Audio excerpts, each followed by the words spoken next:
4 times que podem dar um salto considerável na próxima temporada da NFL. Um grande abraço a todos os queridíssimos amigos do canal. Deixa o like, deixa o comentário e vamos que vamos para mais um vídeo. Então eu queria falar de 4 equipes, uma delas foi para os playoffs, que eu acho que podem elevar o seu nível realmente para outro patamar, tá? E eu começo falando do Houston Texans. Houston Texans que venceu a sua divisão no ano passado com 10 vitórias, 7 derrotas, venceu um jogo nos playoffs contra o Cleveland Browns e depois foi eliminado pelo Baltimore Ravens num jogo que estava muito competitivo depois dos primeiros 30 minutos de jogo lá em Baltimore, né? Então, por que eu gosto tanto do Houston Texans? E para mim, o teto do Houston é chegar ao Super Bowl, tá? Eu sinceramente acho. E é interessante que as casas de apostas também concordam comigo, né? Nesse momento lá na Stake tá pagando 11-1 apenas pro Houston Texans representar a Conferência Americana no Super Bowl. É o 5º time com mais chances segundo a Stake, tá? Então eu olho no que o Houston fez aqui no período de free agency, né? Contratando o Danielle Hunter, que teve 16,5 sacks na temporada passada lá em Minnesota. Você junta o Hunter com o Will Anderson, né, que no ano passado venceu o prêmio de melhor calouro defensivo da temporada, imediatamente você tem uma linha defensiva que tem tudo para atacar o quarterback com muita frequência. DeMeco Ryans, que é o treinador da equipe, tem uma mentalidade defensiva, ele é um dos grandes linebackers da história do Houston Texans, tá? Jogou muito lá em Houston e hoje é um dos melhores treinadores da NFL, tá? E aí o Houston também foi atrás de um jogador que eu acho que vai fazer uma bela de uma parceria com o Christian Harris, linebacker. Eu sei que perderam o Blake Cashman, né, que foi embora para Minnesota, né? Então, ele jogou bem no ano passado, mas o Azeez Al-Shaair, né, chega para fazer uma parceria com o jovem Harris. E o Al-Shaair foi um dos melhores da liga no ano passado em tackles, foi o 5º melhor em tackles. Então você também tem uma bela de uma dupla na posição de linebacker. Então o front seven do Houston Texans eu acho que pode evoluir demais. E aí a gente vê uma secundária que tem o Derek Stingley, cornerback, Jalen Petrie, safety, e você ainda tem uma aquisição também interessante na linha defensiva, que eu não mencionei, que é o Denico Autry, que assinou por 2 anos. Então, onde você olha nessa defesa, ela evoluiu aqui no período de free agency. Perderam o Jonathan Grenard, que também foi muito bem no ano passado, mas com o Danielle Hunter, com o Denico Autry, com o Azeez Al-Shaair, eu acho que é uma defesa que está próxima de se tornar uma das excelentes da NFL. E ainda tem o draft, né? Se ainda tem o draft, então os Texans ainda vão contratar. Mas o que mais me chama atenção mesmo é no outro lado da bola, no ataque. Tá? Quando a gente fala em CJ Stroud, a gente fala do jogador que liderou a NFL em jardas por partida no ano passado, que foi o quarterback menos interceptado da NFL entre os titulares, apenas 5 interceptações, e é um jogador que mostra uma tremenda de uma compostura, e eu acho que ele pode até batalhar pelo prêmio de MVP em sua segunda temporada na liga. A gente já viu isso acontecer. Eu lembro o primeiro ano do Patrick Mahomes, eu sei que Patrick Mahomes é um ET, mas o primeiro ano dele como titular, ele venceu o prêmio de MVP, tá? Então, CJ Stroud nesse momento é o 5º favorito ao prêmio de MVP. Realmente, as casas de aposta estão respeitando demais a equipe de Houston, e eu concordo plenamente, né? 13-1 é o que tá pagando, né, pro CJ Stroud vencer o prêmio de MVP aí na próxima temporada. O Patrick Mahomes é o favorito, pagando 7-1. Mas olha, Tank Dell e o Nico Collins, para mim são 2 jogadores que podem se tornar wide receivers, talvez o número 1 na NFL. Tank Dell vai para a sua segunda temporada, Nico Collins ainda está no contrato de calouro também.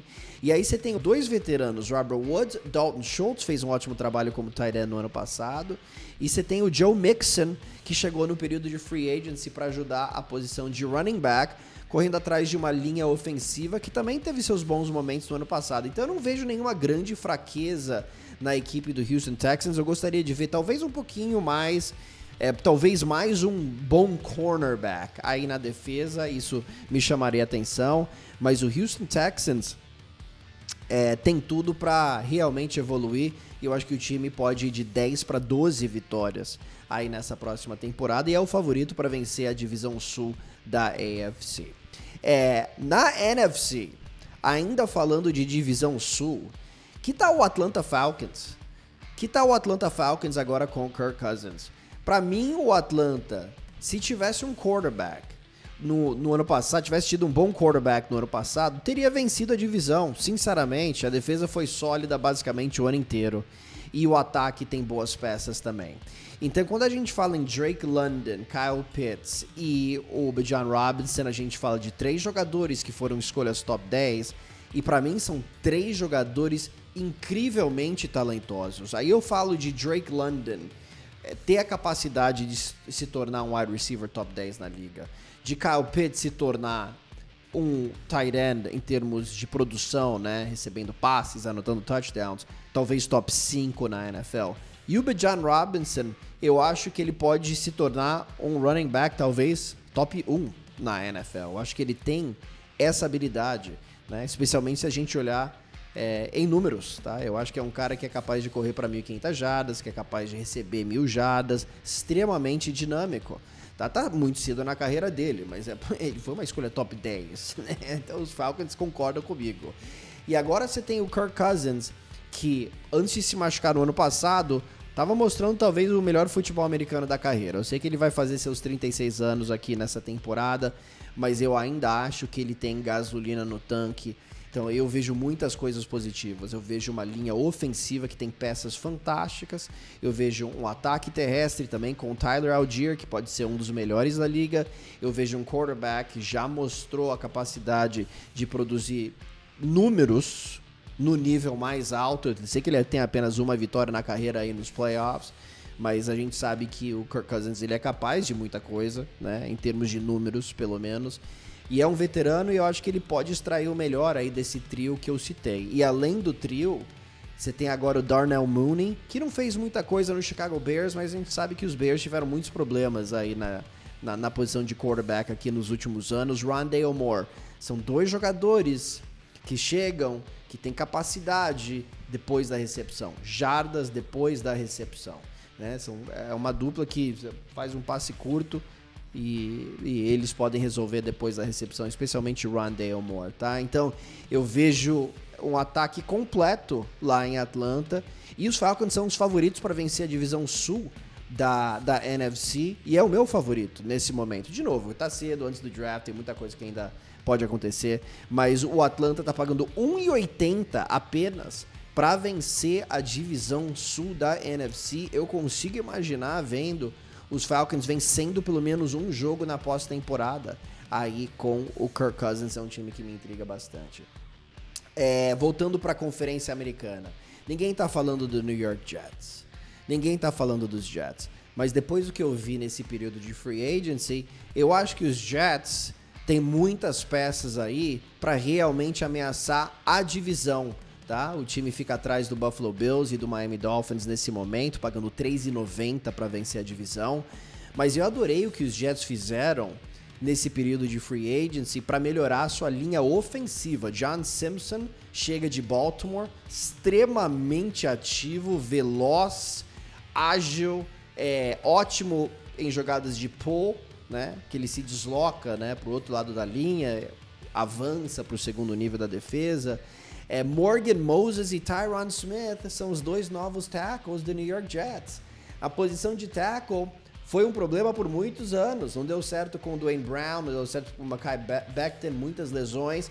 E eu sei que o Morgan Moses e Tyron Smith, que também chega do Dallas Cowboys, já tiveram seus problemas com lesão. Mas se eles ficarem em campo, Morgan Moses right tackle, Tyron Smith left tackle, a gente não vai ver muitas duplas melhores não na NFL. Ok? Então você tem a volta do Elijah Vera-Tucker, que é um dos ótimos guards da NFL. Joe Tippmann, center, vai para a sua 2ª temporada. A linha ofensiva dos Jets pode ser uma das melhores da NFL nessa próxima temporada e ninguém tá falando sobre isso. Ok? Aí você tem a volta do Aaron Rodgers, óbvio que ele vai ter que ficar saudável, a gente sabe, né? Assim, se as lesões começarem a acontecer com qualquer time da NFL, muda tudo, né? Mas se ele ficar saudável, eu vejo Nova York com chances. Agora, eu acho que os Jets ainda precisam de mais um wide receiver, ou talvez mais 2 wide receivers. Tá, Nova York tem a 10ª escolha aí do draft. Não tem escolha na segunda rodada, mas tem 2 escolhas na quarta, tem uma escolha na terceira. Então você tem o Garrett Wilson, você tem o Breece Hall, que são excelentes jogadores aí nesse ataque. O Aaron Rodgers vai precisar de mais ajuda, porque confiar em Jason Brownlee, Xavier Gibson, Alan Lazard, velho amigo aí do Aaron Rodgers, não é o suficiente, não vai ser o suficiente, tá? Você precisa talvez também de um tight end, tá? Então vamos ver o que os Jets fazem aí no draft, mas eu acho que linha ofensiva, running back, quarterback, nem mencionei a defesa, porque a gente não precisa mencionar a defesa de Nova York, é simplesmente sensacional em todos os aspectos, né? Com a defesa que tem, com o quarterback que tem, com a linha ofensiva que tem, você contrata mais 1 ou 2 jogadores aí para receber bolas do Aaron Rodgers e você pode ter um legítimo contender. Os Jets estão pagando 15-1 para ir pro Super Bowl, né? 15-1 para ir pro Super Bowl. Vamos ver o que acontece. E finalmente, o último time que eu queria mencionar aqui é o Chicago Bears. Eu adoro os Bears, né? E eu comecei a me apaixonar pelos Bears no meio da temporada passada, né? E aí você fala, mas venceram 7 jogos. Você viu o que eles estavam fazendo no início da temporada? Como o negócio começou a mudar? 7-10. E poderia ter vencido mais uns 2 jogos aí. Perdeu um jogo lá em Detroit, que pelo amor de Deus, tá? Se tivesse vencido 1, 2 jogos, possivelmente teria ido para os playoffs, tá? Teria tido a chance de ir para pós-temporada, tá? Então eu vi um Chicago que mudou da água para o vinho com a chegada do Montez Sweat, que chegou no meio da temporada. É uma defesa que, quando ele chegou, era número 23 em jardas, no fim da temporada, número 12 entre as 32 equipes, com o Montez Sweat fazendo um ótimo trabalho, tá? Número 1 contra o jogo terrestre. Investiu na posição de linebacker no ano passado com TJ Edwards com Tremaine Edmonds. Agora pegou o Montez Sweat, tem a primeira escolha do draft, vai pegar o seu quarterback, provavelmente vai ser o Caleb Williams, e tem a 9ª escolha também, tá? Então o Chicago Bears, cara, pra mim é um time que vai subir bastante. Com o Montez Sweat em campo, você deu menos do que 18 pontos por jogo. Apenas 3 equipes na temporada passada inteira cederam menos do que 18 pontos por partida. Eu vejo essa secundária, Tyreek Stevenson indo para sua segunda temporada, Jalen Johnson para mim é uma estrela em ascensão, Jaquan Brisker, Kyler Gordon, eu acho que é um trio de cornerback sensacional. E aí você tem o Kyler Gordon agora fazendo parceria com o Kevin Byard, que talvez já tenha mostrado o seu melhor futebol americano aí no passado, já um veterano, mas se ele voltar a um bom nível, eu acho que a parceria aí com o Brisker pode ser muito interessante e essa defesa do Chicago Bears pode flertar com um top 5 nesse próximo ano, né? E aí, dependendo, obviamente, da evolução do Caleb Williams, o time pode ir muito bem. Assim, de novo, uma linha ofensiva que eu achei que melhorou no ano passado. Você tem agora o DJ Moore e o Keenan Allen. E eu acho que ninguém tá falando sobre isso também, tá? Porque o DJ Moore, no ano passado, teve alguns jogos simplesmente espetaculares, tá? Acima de 200 jardas. E como eu disse, os Bears tiveram problemas na posição de quarterback. Então agora, com o novo quarterback, ele tem seus 26 anos ainda, e ainda tem o Keenan Allen para tirar a pressão dele. Keenan Allen teve 108 recepções no ano passado, tem seus 31 anos, né, tem que ficar saudável, mas teve a melhor temporada, talvez, da carreira, depois dos 30, tá?